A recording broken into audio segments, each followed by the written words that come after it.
예수님께서 바리새인들을 책망하셨습니다. 우리가 읽은 본문 마태복음 23장에 보면 화 있을진저라는 말씀을 7번이나 말씀을 하셨습니다. 7번이나 말씀하시면서 그 당시 종교 지도자들인 바리새인들을 책망하셨는데 그들을 책망하신 것이다 이렇게 말씀을 받는 것이 아니라 이 말씀은 오늘 나에게 하시는 말씀이다 이렇게 말씀을 받으셔야 됩니다. 옛날에 그 말씀 그 사람들에게 하신 말씀이기 때문에 그 사람들 나쁜 사람들이다 이렇게 말씀을 받으면 그러면 우리가 말씀을 잘못 이해하는 것입니다. 지금 우리에게 나에게 하는 말씀으로 받아야 그래야 말씀을 바르게 이해할 수 있습니다. 23절을 보면 화 있을진저 외식하는 서기관들과 바리새인들이여 너희가 박하와 근체와 회양의 11조는 드리되 율법에 더 중요한 바 정의와 긍휼과 믿음은 버렸다 이렇게 말씀하셨습니다.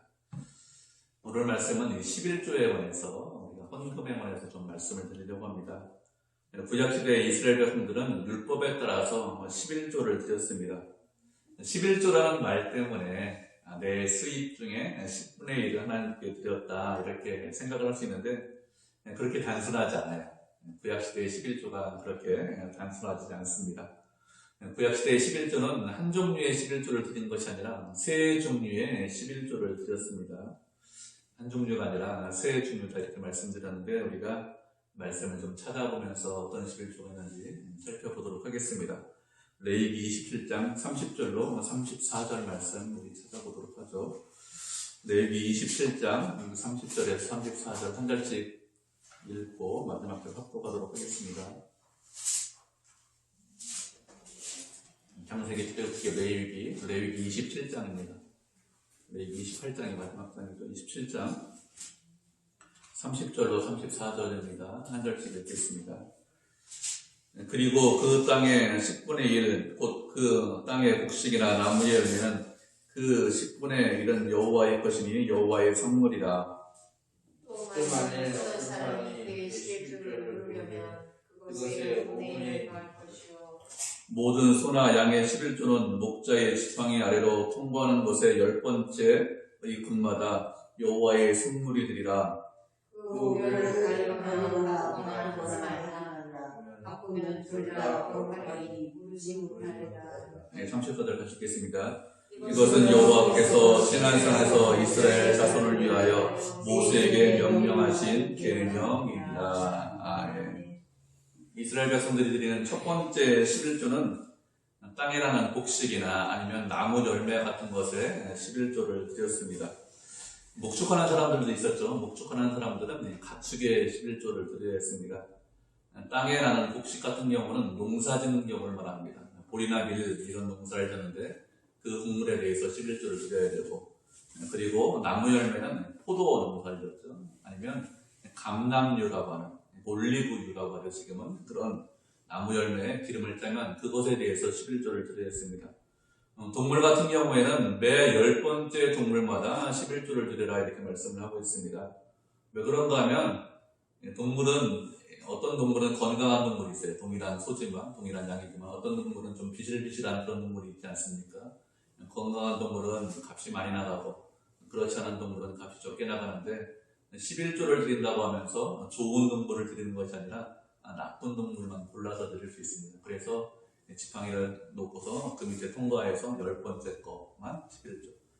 우열을 바꾸지 말아라 이렇게 말씀을 하는 것입니다. 이것이 첫 번째 11조입니다. 그런데 이 첫 번째 11조는 어디에 사용했는가 하면 레위 사람들에게 급여로 지불을 했습니다. 그들이 생활할 수 있도록 먹고 살 수 있도록 하는 것이 첫 번째 11조입니다. 왜 그런가 하면 하나님께서 가나안 땅을 이스라엘 백성들에게 주셨습니다. 그들에게 주실 때 레위 지파 사람들에게는 땅을 주시지 않았어요. 그 대신 어떻게 살아라 하는가 하면 나머지 11지파가 소득을 내면 그것을 11조로 드리고 그것을 가지고 먹고 살라고 했습니다.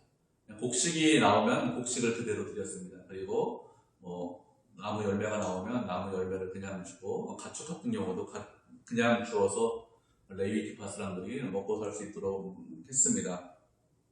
이것은 하나님의 뜻이죠. 첫 번째 11조는 하나님의 뜻대로 레위 지파 사람들을 위해서 사용을 했습니다. 우리가 보통 알고 있는 11조입니다. 이런 11조 말고 또 다른 11조가 있습니다. 우리가 말씀하는 것들 더 살펴보도록 하겠습니다. 신명기 14장 23절로 29절입니다. 한 절씩 기록하고 마지막 절 기록하죠. 신명기 14장 23절로 29절입니다. 찾으셨죠? 제가 먼저 읽겠습니다. 신명기 14장 23절입니다. 내 하나님 여호와 앞 곧 여호와께서 그의 이름을 두시려고 택하신 곳에서 내 곡식과 포도주와 기름의 11조를 먹으며 또 내 소와 양의 처음 난 것을 먹고 내 하나님 여호와 경외하기를 항상 배울 것이니라. 그러나 내 하나님 여호와께서 자기 이름을 두시려고 택하신 곳이 내게서 너무 멀고 인도가 어려워서 내 하나님 여호와께서 그 부르신 곳을 가지고 갈 수 없었거든. 그것을 돈으로 받고 그 돈을 쌓아 가지고 내 하나님 여호와께서 택하신 곳으로 가서 네 마음에 원하는 곳을 그 돈으로 해 떠나이나 누구나 네 마음에 원하는 곳을 구하고 네 하나님 여호와께서 너와의 군기 함께 먹고 즐거워할 것이며 내 성읍에 거주하는 레위인은 너희 중에 궁깃이나 기업이 없는 자이니 또한 저버리지 말지니라. 내 생명 끝에 그의 재산의 10분의 1을 다 내어 내 성읍에 거주하여 29절 같이 읽겠습니다. 너희 중에 궁깃이나 기업이 없는 레위인과 내 성중에 거주하는 객과 및 고아와 과부들이 와서 먹고 배부르게 하라. 그리하면 내 하나님 여호와께서 내 손으로 하는 범사에 내게 복을 주시리라. 아멘. 두 번째 11조는 어떤 11조인가 하면 축제의 11조라고 합니다. 이스라엘 백성들은 1년에 3차례 예루살렘 성전에 올라가서 예배드리고 감사하고 찬송하고 예물을 드렸습니다. 성전에 올라가는 것은 이 절기 때 올라갔어요. 6월절 때 올라가고 봄이죠. 그리고 50일 지나서 오순절 때 올라갔습니다. 가을에는 추수 때, 초막절 때 올라갔습니다. 성전에 올라갔는데 성전, 예루살렘 성 안에 사는 사람도 있겠죠. 그런 사람들은 비용이 별로 발생하지 않을 것입니다. 그런데 멀리에서 성전에 올라가는 사람들은 비용이 발생해 왔다 갔다 해야 되고 거기서 먹고 자고 예물도 드리고 비용이 발생하는데 남자만 올라가느냐? 그렇지 않죠. 남자가 중요한 사회지만 그 당시 성전에 올라갈 때는 모든 가족이 다 함께 올라갔습니다. 이스라엘 사회는 문벌 사회예요. 같은 집안 사람끼리 같은 가문끼리 어떤 성읍에서 특정한 성읍에서 모여서 살았습니다. 지파별로 집안 사람들이 우리가 생각하는 대로 집안 사람들이 모여 살았는데 집안 사람들이 모여 살고 있으면서 어떤 일이 발생하면 집안에서 문제를 해결하는 게 우선입니다. 집안에서 문제를 해결하지 못하면 집안에서 문제를 해결하지 못하면 이스라엘 전체가 같이 모여서 공동체로 그 문제를 해결했습니다. 매년 성전에 올라가는데 절기 때마다 올라가는데 그것은 지파 내에서 같이 성전에 집안 사람들끼리 성전에 올라가서 예물을 드렸습니다. 같이 성읍에 올라가는데 성읍에 사는 사람들이 같이 올라가는데 누가 있느냐면 남자도 있고 여자도 있고 그리고 레위 지파 사람들도 성읍에 모여 있죠. 예루살렘 성전에 많이 있지만 예루살렘 성전에만 있는 것이 아니라 각 성읍에 흩어져 있기 때문에 레위 지파 사람들도 같이 성전에 올라갔습니다. 그뿐만 아니라 성읍에 누가 있는가 하면 가난한 사람들이 있습니다. 어렵고 힘든 사람들도 있습니다. 그 사람들도 같이 올라가서 하나님을 예배하고 찬송을 해야 했습니다. 그렇게 예루살렘 성전에 올라가서 예배드리고 다른 지파 사람들도 만나고 교제하고 먹고 자고 생활하고 이렇게 하는 것이 절기 때 하는 것입니다. 하나님께서 그렇게 하라고 절기를 만들어 주셨습니다. 이 말씀에 따라서 이스라엘 백성들은 1년에 3번 아니면 최소한 한 번 예루살렘 성전에 올라갔는데 그때 경비가 분명히 들잖아요. 이 경비를 어떻게 충당했는가 하면 11조를 내서 충당을 했습니다. 이것을 축제의 11조, 절기의 11조 이렇게 이야기합니다. 이 축제의 11조, 절기의 11조 같은 것은 동물이나 똑같이 곡식이나 나무 열매로 드렸는데 이것은 다 돈으로 바꿀 수 있습니다. 절기가 매번 있는 게 아니니까 불편하잖아요. 동물 계속 가질 수 없으니까 돈으로 바꿔가지고 돈으로 가지고 있다가 절기 때 되면 그 돈을 가지고 올라가서 동물을 바꾸거나 음식을 사거나 이렇게 사용을 했습니다. 또 다른 11조가 있는데 그것은 신명기 우리가 읽은 14장 28절에 나와 있습니다. 매 3년에 한 번 11조를 내라 이렇게 말씀을 하고 있습니다. 3년에 한 번 11조를 내는 것은 어떤 사람을 위해서 11조를 내는가 하면 경제적인 약자를 위해서 11조를 내라고 했습니다. 그 당시 경제적인 약자의 대표적인 사람들이 누구냐? 고아와 과부의 가난한 사람들을 11조를 위해서 11조를 내라. 그것은 구제의 11조라고 했습니다. 이것은 3년에 한 번씩 냈어요. 매년 낸 것이 아니라 다른 것은 매년 냈지만 구약에서 11조라고 하는 항목으로 여러 번 헌금을 했는데 레위인에게 주는 11조가 있고 축제의 11조가 있고 3년에 한 번 11조를 냈습니다. 그렇기 때문에 매년 평균으로 따지면 얼마나 헌금했느냐? 자기 수입의 23.4% 정도를 헌금으로 드렸습니다. 우리 식으로 이야기하면 우리가 주일헌금도 드리고 감사헌금도 드리고 여러 가지 건축헌금, 절기헌금 드리고 선교헌금 드리잖아요. 그거 합해서 매년 내가 연봉의 23.4%를 헌금했다 이렇게 생각하면 됩니다. 그러면 바리새인들은 어떻게 했을까요? 바리새인들은 당연히 이것은 헌금했습니다. 그리고 무엇도 헌금했느냐? 박하와 근체와 회양의 11조를 드렸습니다.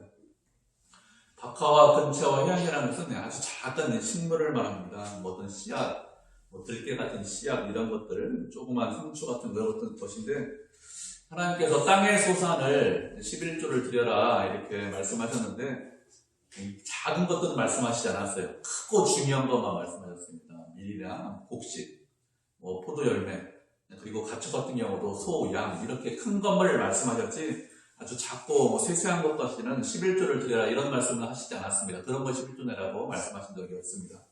예를 들면 이런 거예요. 어떤 사람이 집안 마당에다 아니면 아파트 베란다에다가 상추가 좋아가지고 상추기 넣은 거예요. 상추 거 11조 내라. 하나님께서 말씀하시느냐? 땅에서 사니까 11조 내야 될 것 같은데 그런 거 말씀하시지 않았다는 얘기예요. 크고 중요한 것만 말씀하셨습니다.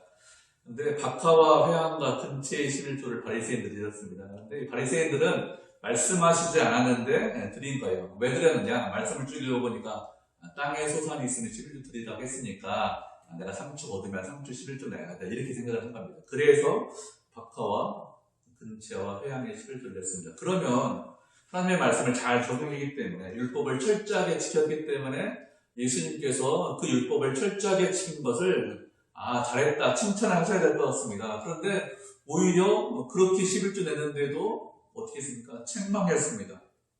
그럼 왜 책망하셨을까요? 이들의 문제점이 무엇일까요? 23절을 보면 무엇이라고 했습니까? 이들은 정의와 긍휼과 믿음을 버렸다 이렇게 말씀하셨습니다. 그리고 24절에는 무엇이라고 했습니까? 하루살이는 걸러내고 낙타는 삼켰다 이렇게 말씀을 하셨습니다. 하나님께서 이스라엘 백성들에게 율법을 주셨는데 율법을 주신 이유가 무엇일까요? 왜 율법을 주셨는가 하면 하나님의 백성답게 살라고 율법을 주셨습니다. 율법의 가장 대표적인 율법이 뭐죠? 가장 대표적인 율법은 10계명입니다. 그런데 하나님께서 그들에게 10계명을 주셨는데 언제 10계명을 주셨습니까? 출애굽한 이후에 시내산에서 가서 그때 그들이 10계명을 받았어요.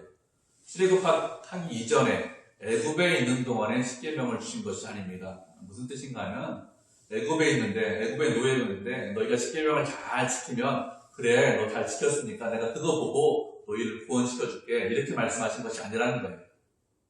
구원한 이후에 구원받은 백성인데 하나님 백성답게 살라고 그래서 10계명을 주신 것입니다. 하나님 백성답게 살라고 우리가 말씀을 한 구절 살펴보도록 하겠습니다.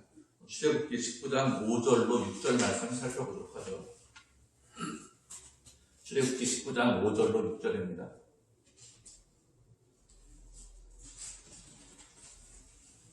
하셨죠? 출애굽기 19장 5절 6절 우리 9절이니까 창세기 출애굽기 19장 5절 6절 우리 한 목소리를 같이 읽겠습니다. 시작.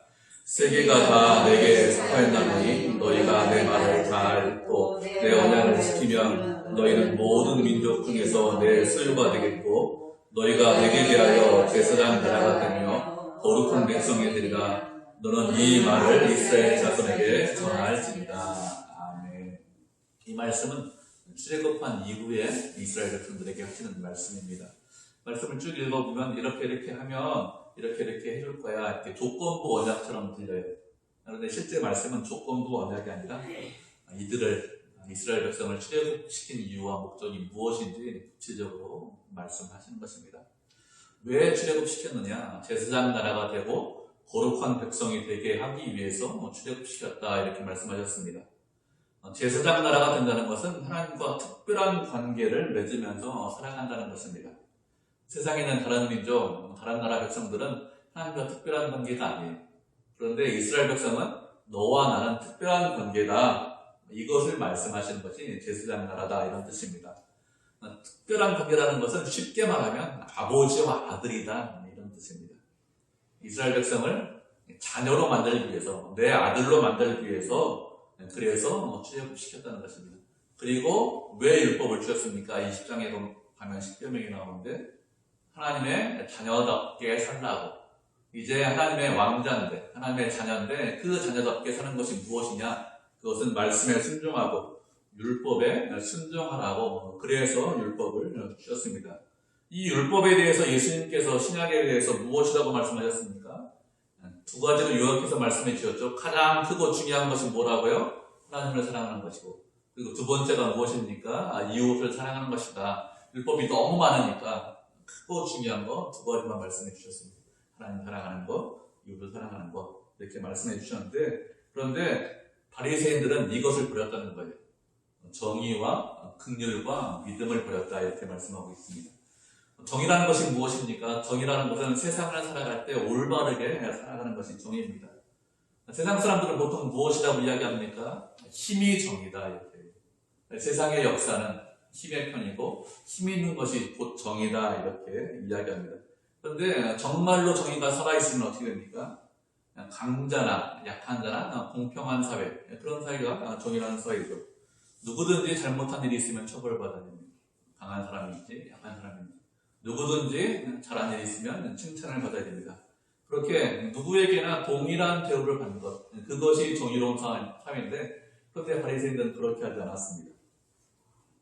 바리새인들은 예수님을 미워하고 싫어하고 배척했어요. 왜요? 자신들의 편이 아니라고, 자신들을 동조하지 않는다고 미워했습니다. 그리고 그들은 긍휼을 버렸다고 했습니다. 긍휼이라는 것은 불쌍히 여기는 마음을 말합니다. 세상에는 여러 가지 어렵고 힘든 사람들이 꽤 많이 있습니다. 사회적인 약자가 많이 있어요. 여러 가지 일로 인해서 지치고 피곤한 사람들이 있습니다. 그러한 사람들을 불쌍히 여기라고 율법을 주셨습니다. 율법을 주신 목적이 긍휼을 베풀라고. 그런데 바리새인들은 그렇게 하지 못했습니다. 죄인과 세리들을 배척했습니다. 미워하고 싫어했습니다. 그 사람들이 왜 죄인이 되었는지, 왜 세리가 되었는지 그것을 이해하고 그것을 불쌍히 여기지 않았어요. 죄인과 세리가 되라 이런 뜻이 아닙니다. 그 사람들을 불쌍히 여겨야 되는데 불쌍히 여기는 마음이 없었습니다. 그리고 믿음을 버렸다고 했습니다. 믿음을 얘기하는 것은 하나님을 믿고 의지하는 것을 말하지 않습니까?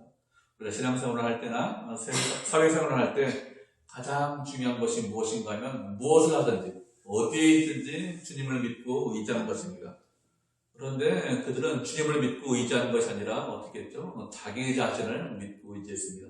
내가 이렇게 행동했습니다. 저는 박터와 근처와 회양에 11조를 드렸습니다. 내 힘으로, 내 능력으로 이런 일을 했습니다. 이렇게 해서 자기 자신이 어떤 일을 했다, 이것을 중요하게 생각하고 자랑했습니다. 하나님께서 율법을 주신 이유가 무엇이냐? 정의와 긍휼과 믿음을 가지라고 율법을 주셨습니다. 정의와 긍휼과 믿음이 다시 말하면 율법의 핵심이라는 거예요. 사람을 위해서 인간을 사랑하라고, 하나님을 사랑하라고 그렇게 율법을 주셨습니다. 그런데 율법을 철저하게 지킨다고 하면서 그것들은 다 버렸습니다. 율법의 가장 중요한 정신은 다 버렸습니다. 그리고 뭐만 했어요? 박하와 근처와 해양에 11조만 드렸습니다. 그래서 예수님께서 말씀하시는 거예요. 낙타는 삼켜버리고 하루살이만 걸러냈다 이렇게 말씀을 하시는 것입니다. 우리가 주님 앞에 헌금을 드립니다. 11조를 드리거나 이런저런 헌금을 드립니다. 왜 헌금을 드릴까요? 우리가 말씀을 한 구절 찾아보도록 하겠습니다. 창세기 14장 17절로 24절 말씀 우리 찾아보도록 하겠습니다. 창세기 14장 17절로 24절입니다.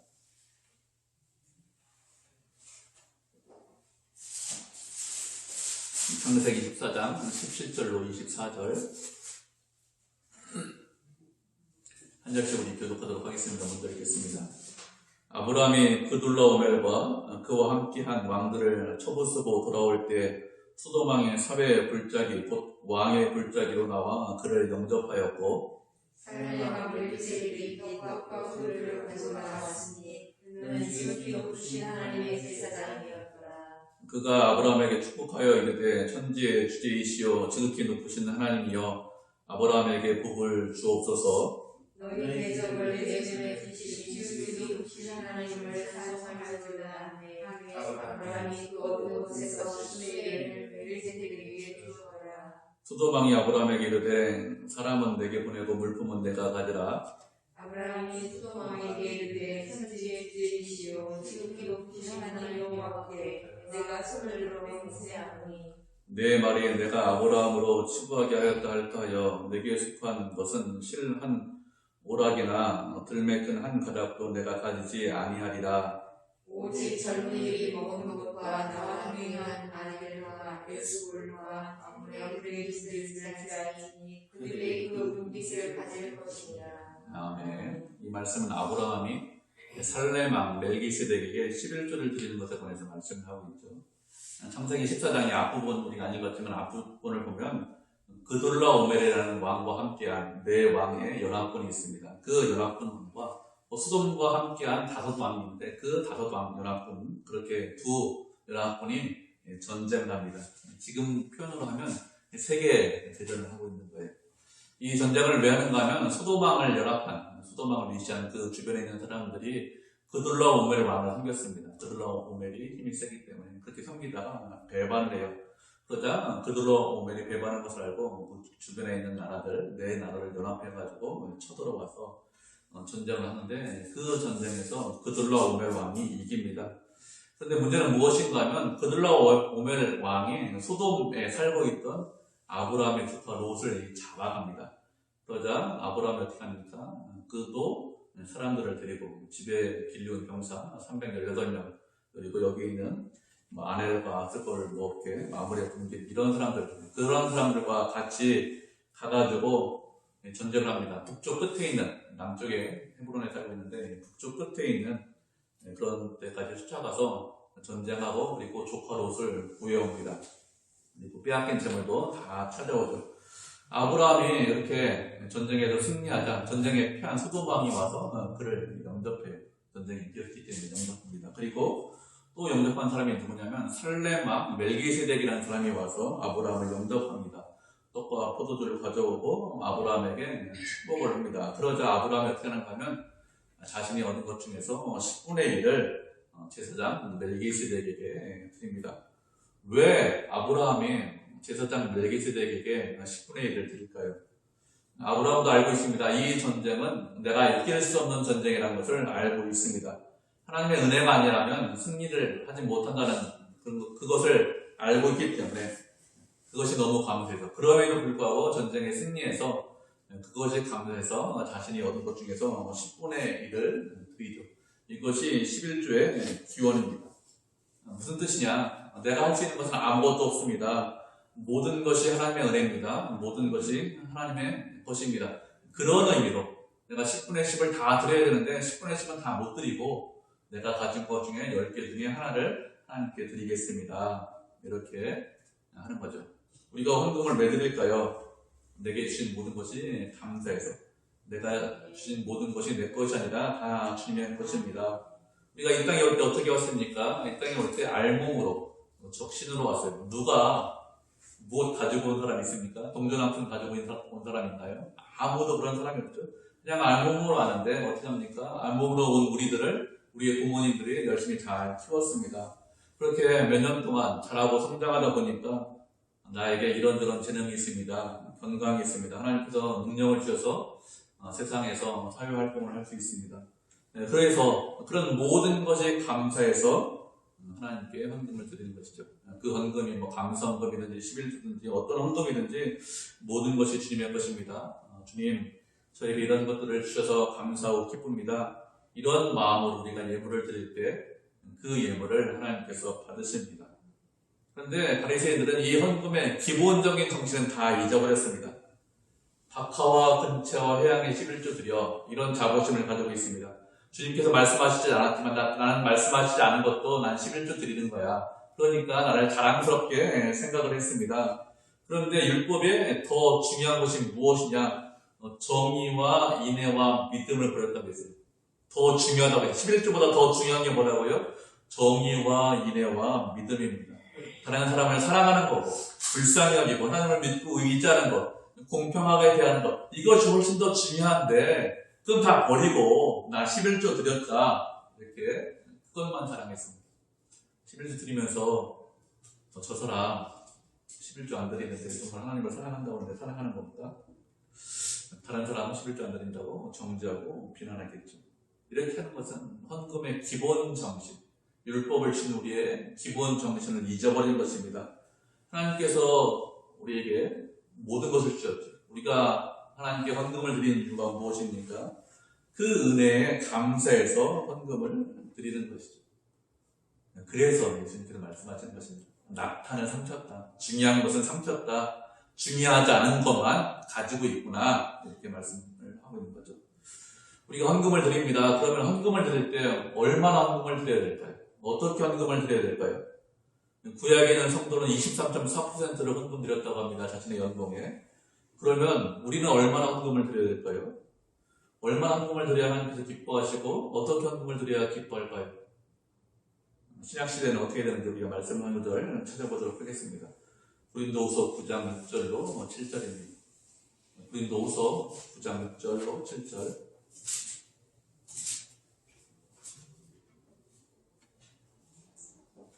찾으셨죠? 고린도후서 9장 6절로 7절입니다. 신약성경. 어떤 로마서, 고린도전서, 후서 있죠? 고린도후서 9장 6절로 7절. 찾으셨으면 우리 한 목소리로 같이 읽겠습니다. 시작. 이것이 곧 적게 심는 자는 적게 거두고 많이 심는 자는 많이 거둔다는 말이로다. 각각 그 마음에 정한 대로 할 것이요 인색함으로나 억지로 하지 말지니 하나님은 즐겨내는 자를 사랑하시느니라. 아멘. 적게 심는 자는 적게 거두고 많이 심는 자는 많이 거둔다고 했습니다. 당연하죠. 적게 심으면 봄에 적게 심으면 적게 거둬야 되고 많이 심으면 많이 거둡니다. 그런데 이 말씀을 할 때 언제 말씀하셨는가 하면 헌금에 관해서 말씀하실 때 이렇게 말씀하셨습니다. 땅에 심는 것으로 비유해서 우리에게 설명해 주셨는데 헌금을 적게 하고 많이 거두겠다. 헌금 적게 하고 저 부자 됐으면 좋겠습니다. 이렇게 하지 말라는 거예요. 무슨 뜻인지 아시죠? 그런데 그것보다 더 중요한 게 있습니다. 적게 심으면 당연히 적게 들고 많이 심으면 많이 듭니다. 그런데 어떻게 하겠습니까?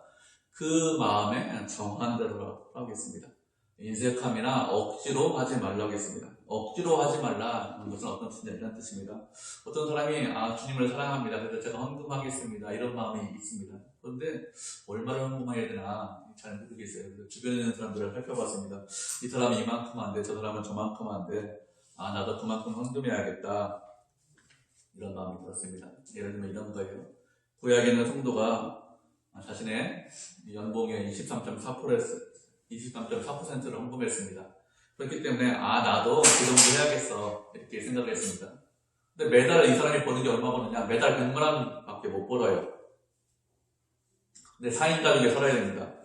4명이 모두 생활하는데 먹을 것도 먹고 뭐 세금도 내고 뭐 이것저것 생활하는데 구약에 있는 성도가 23.4% 냈으니까 나 헌금할 때 23만 4천 원 헌금할 거야 이렇게 생각했습니다. 그러면 100만 원 버는 사람이 그 돈 헌금하고 생활이 가능할까요? 불가능하죠. 사실 뭐 10만 원 헌금해도 사실 불가능합니다. 그렇게 헌금하는 것은 억지로 다른 사람이 그만큼 내니까 다른 사람 눈치 보고 그렇게 낼 필요 없다는 거예요. 그게 억지로 내지 말라는 것입니다. 억지로 할 필요 없습니다. 언제나 말씀드리지만 하나님 감사합니다. 억지로 뭐 11조 내라 이렇게 말씀드린 적이 없습니다. 또 무엇이라고 했습니까? 인색함으로 헌금하지 말라고 했습니다. 인색함을 한다는 것은 이런 뜻입니다. 어떤 사람이 매월 돈 버는데 1억 원씩 벌어요. 1년에 12억 원 벌겠죠. 하나님 그렇게 많이 벌 수 있어서 너무너무 감사합니다. 모든 것이 하나님의 은혜고 하나님을 사랑합니다. 제가 하나님을 사랑하고 사랑하는 마음으로 헌금을 드리라고 했으니 물질을 드리라고 했으니 정말로 모든 것이 은혜고 모든 것이 감사합니다. 그런 마음이 있어서 제가 한 달에 10,000원씩 헌금하겠습니다. 1억 원씩 버는 사람이 그렇게 했다고 했습니다. 그러면 그 사람이 정말로 하나님의 은혜에 대해서 감사하고 하나님을 사랑하는 그런 사람일까요? 목사님, 이 성경 말씀에 그렇게 말씀하시지 않았습니까? 헌금 액수가 중요한 것이 아니라 마음이 중요한 거 아닙니까? 마음이 중요하다고 말씀하시지 않았습니까? 맞습니다. 마음이 중요합니다. 근데 주님의 은혜와 사랑에 대해서 감사하면 그렇게 하지 못하겠죠. 정말로 주님을 사랑하면 많은 것을 주게 되어 있습니다. 어떤 분이 유학에 갔다 돌아왔다고 합니다. 그런데 그분이 건강한 것이 아니라 평소에 음식을 잘 못 먹어요. 그래서 유학 때 음식이 잘 안 맞으니까 몇 년 동안 음식을 잘 먹지 못했겠죠. 그래서 유학에 돌아온 자녀를 보고 어머니가 어떻게 했을까요? 음식을 상을 맛있게 차려주고서 뭐라고 합니까? 아들아, 많이 먹어 이렇게 했다고 합니다. 사랑하면 그렇죠. 사랑하면 많이 먹으라고 해요. 그게 사랑하는 겁니다. 하나님을 사랑하면 하나님처럼 많이 드리겠습니다. 그게 하나님을 사랑하는 것이지, 큰 돈을 버는데 좀 10,000원만 딱 드릴게요. 저부터 하나님 사랑하는 겁니다. 그러면 그건 하나님을 사랑하는 것이 아니죠. 사랑하면 많이 드리는 것, 그것이 사랑하는 겁니다. 헌금을 드릴 때 억지로 하실 필요 없습니다. 그렇다고 또 인색함으로 하실 필요 없습니다. 억지로 하는 것이 아니라, 인색함으로 하는 것이 아니라 어떻게 하라고 했습니까? 주님은 즐겨내는 자를 사랑한다 이렇게 말씀하셨습니다. 즐겨낸다는 것은 즐거운 마음으로 헌금하는 것을 말합니다. 주님, 제가 예물 드리는 거 즐겁습니다. 이런 마음으로 헌금하셔야 됩니다. 예물 드리는데 저 즐겁지 않거든요. 11조 율법이라 어쩔 수 없이 저 드립니다. 이러면 하나님께서 그 예물 안 받으세요. 하나님이 가난하신 분이 아닙니다. 하나님, 제가 건강 주신 거 감사하고, 저에게 물질 드린 거 감사하고, 또 이 물질 가지고 하나님 일을 할 수 있어서 감사합니다. 하나님 저 사랑합니다. 그래서 즐거운 마음, 예물 드리는 게 즐겁다니까요. 기쁘다니까요. 그런 마음으로 예물을 드릴 때 그런 헌금을 주님께서 기뻐하십니다. 그렇게 기쁜 마음으로 예물을 드리면 그 사람에게 복을 주신다, 은혜를 주신다 이렇게 말씀하셨습니다. 그런데 바리새인들은 그렇게 하지 않았습니다. 왜 그럴까요? 왜 그런가 하면 내 것을 드린다 이렇게 생각해서 그렇습니다. 박하와 근처와 회양에 드릴 줄 안 드려도 되는데, 말씀도 안 하셨는데, 그런데 나 그거 드려. 그건 내 건데, 내 땀인데, 내 노력인데, 그런데 내 거 드렸어. 이런 마음이 있는 것이죠. 이런 마음으로 예물을 드렸는데 하나님을 사랑을 하는 것입니까? 그렇지 않죠. 내 거 드렸기 때문에 아깝다 이렇게 생각을 하는 것입니다. 철저하게 11조 드렸는데 즐거운 마음, 기쁜 마음으로 드리지 않았습니다. 하나님께서 나를 사랑하신다 이것을 잊어버렸습니다. 모든 것이 하나님의 은혜라는 것을 잊어버렸어요. 하나님을 사랑해야 된다, 형제를 사랑해야 된다 이것을 잊어버렸습니다. 이렇게 11조 드렸으니까 뭘 더하냐 이렇게 생각을 한 거예요. 그래서 율법의 더 중요한 바, 정의와 믿음과 긍휼을 버렸다 이렇게 말씀하시는 것입니다. 율법이 더 중요한 게 뭐라고요? 정의와 긍휼과 믿음입니다. 예수님께서 무엇이라고 말씀하셨습니까? 이것도 버리지 말고 저것도 취하라 이렇게 말씀하셨습니다. 우리도 얼마든지 이렇게 될 수 있습니다. 11조 드렸기 때문에, 내가 주일날 예배 드렸기 때문에, 내가 기도했기 때문에, 하나님 앞에 와서 이런저런 봉사를 했기 때문에, 충성했기 때문에 할 만큼 했습니다. 뭘 더합니까? 이러면 하나님께서 우리에게 율법을 주신 이유가 무엇인지 모르는 거예요. 하나님 백성답게 살라는 거예요. 백성답게 사는 것은 하나님을 사랑하는 것이고 형제를 사랑하는 것입니다. 그게 백성답게 사는 거예요. 하나님을 사랑하고 형제를 사랑하면 말로만 하나님을 사랑하고 형제를 사랑합니다 이렇게 하는 것이 아니라 행함과 진실함으로 그렇게 하나님을 사랑하고 형제를 사랑하셔야 됩니다. 그렇게 할 때는 하나님께서 기뻐하시고 그 사람에게 복을 주시고 또 그 사람에게 은혜를 베풀어 주십니다. 그렇게 우리는 주님을 사랑하고 또 형제를 사랑하고 율법의 더 중요한 것, 그렇죠? 정의와 긍휼과 믿음을 지켜서 하나님께 영광 드리는 그런 성도, 그런 교회가 되기를 주님의 이름으로 축복드립니다. 아멘.